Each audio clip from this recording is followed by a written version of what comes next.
Welcome back to my channel. Channel akan selalu memberikan informasi seputar berita bola terbaru terkini setiap harinya. Jangan lupa di like, komen, dan subscribe ya, karena kami akan memberikan jersey bola bagi yang beruntung setiap minggunya. Dan kami akan mengadakan kuis tebak skor berhadiah uang tunai saldo dana di setiap ada pertandingan.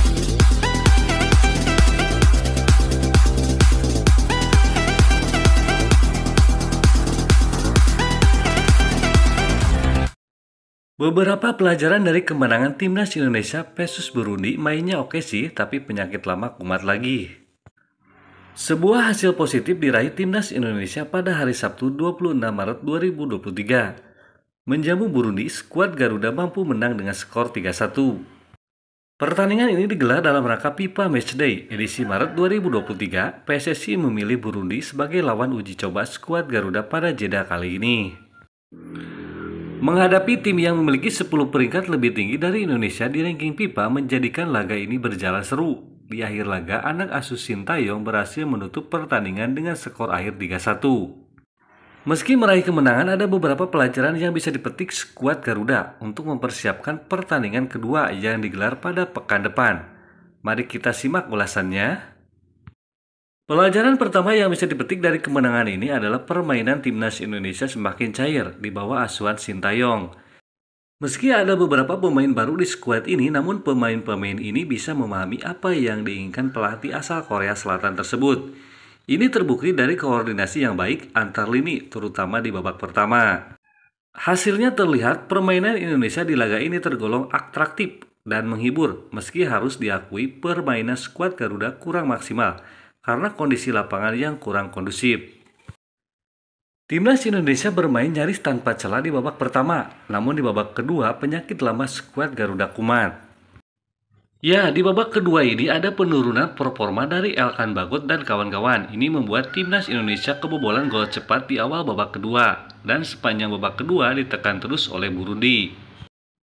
Entah stamina yang menurun atau jumawa karena unggul 3-0 di babak pertama membuat skuad Garuda lengah di babak kedua. Namun Sintayong tahu betul bahwa kejadian seperti ini tidak boleh terulang lagi, di mana Indonesia tampil apik di babak pertama dan mememble di babak kedua. Satu pemain yang layak mendapatkan apresiasi lebih di pertandingan ini adalah Stefano Lillipali. Setelah cukup lama dianggurin, Sintayong, bintang Borneo FC itu akhirnya kembali membela timnas Indonesia. Ia menggantikan Egy Maulana Fikri yang mendadak tidak jadi ke timnas karena mengalami cedera. Di laga ini, Pano membuktikan bahwa Sintayong selama ini salah tidak memanggilnya. Ia menunjukkan kreativitas serta visi bermain yang bagus, di mana salah satu bukti nyatanya adalah umpan silangnya di awal babak pertama yang mampu disundul dengan sempurna oleh Yakub Sayuri menjadi gol. Memang ini masih satu pertandingan, namun dengan kualitas yang ia tunjukkan, agak mengherankan juga mengapa Sintayong jarang memanggilnya sebelum ini.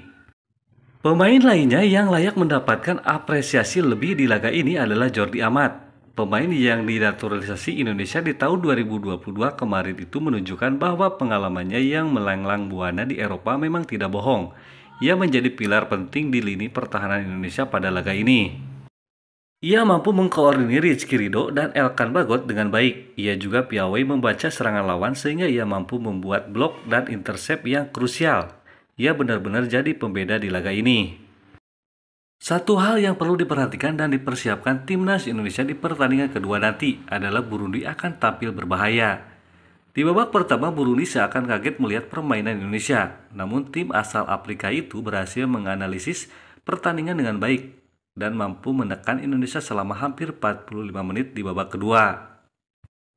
Sudah mengantongi permainan Indonesia, tentu Burundi bakal mencoba balas dendam di leg kedua. Apalagi di leg kedua nanti kartu as mereka, Saido Berahino, yang disimpan di laga ini kemungkinan besar akan tampil sejak awal. Jadi jika timnas Indonesia tidak mempersiapkan pertandingan kedua dengan baik, siap-siap Indonesia bakal dipermak wakil Afrika tersebut. Pelajaran terakhir di laga ini adalah posisi Nadeo Argawinata selaku kiper utama timnas Indonesia mulai tidak aman. Beberapa tahun terakhir Nadeo jadi pilihan utama Sintayong di bawah mister gawang skuad Garuda. Namun di laga melawan Burundi ini, pelatih asal Korea Selatan itu memberikan kepercayaan pada Sahrul Trisna sebagai starter. Kiper Persikabo itu menunjukkan performa yang ciamik di laga ini. Ia berhasil membuat sejumlah penyelamatan spektakuler, sehingga dari sejumlah tembakan tepat sasaran Burundi, hanya satu yang berbuah gol. Jadi Nadeo berhati-hatilah karena tempatmu kini sudah tidak aman. Update ranking FIFA Timnas Indonesia kelar laga lawan Burundi, skuad Garuda tempel Liberia. Kemenangan atas Burundi membuat poin Timnas Indonesia di ranking FIFA saat ini bertambah. Skuad Garuda mendapat tambahan 5,39 poin. Dengan tambahan poin itu, kini Timnas Indonesia sudah mengkoleksi 1045,96 poin. Namun, Timnas Indonesia masih ada di peringkat ke-151 FIFA. Akan tetapi, Timnas Indonesia diketahui menempel ketat posisi Liberia yang kini mengumpulkan 1049,66 poin di posisi ke-150. Lalu apa komentar Sintayong secara keseluruhan memuji performa Timnas Indonesia usai kalahkan Burundi 3-1. Para pemain sudah berjuang dengan baik, penyelesaian akhir juga cukup baik. Saya ucapkan terima kasih kepada para pemain, kata Sintayong yang mengawali jumpa wartawan usai pertandingan. Kendati demikian, berharap Asnawi Mangkualam dan kawan-kawan tak berpuas diri. Masih ada 2 kekurangan yang harus dibenahi untuk menatap laga berikutnya. Sin menghimbau pasukan Garuda tak boleh lengah menghadapi lawan meski sempat unggul besar di babak pertama. Hal ini bakal jadi catatan menjelang leg kedua lawan Burundi. Memang di babak pertama kita berhasil cetak 3 gol. Setelah babak pertama selesai, persiapan dan antisipasi dari lawan sudah membaik. Jadi kita sendiri tidak boleh lengah untuk persiapan pertandingan berikutnya, tambah Sin. Pelatih asal Korea Selatan itu mengakui persiapan tim jelang lawan Burundi terbilang mepet. Namun Asnawi Mangkualam dan kawan-kawan mampu menerjemahkan instruksinya dengan baik.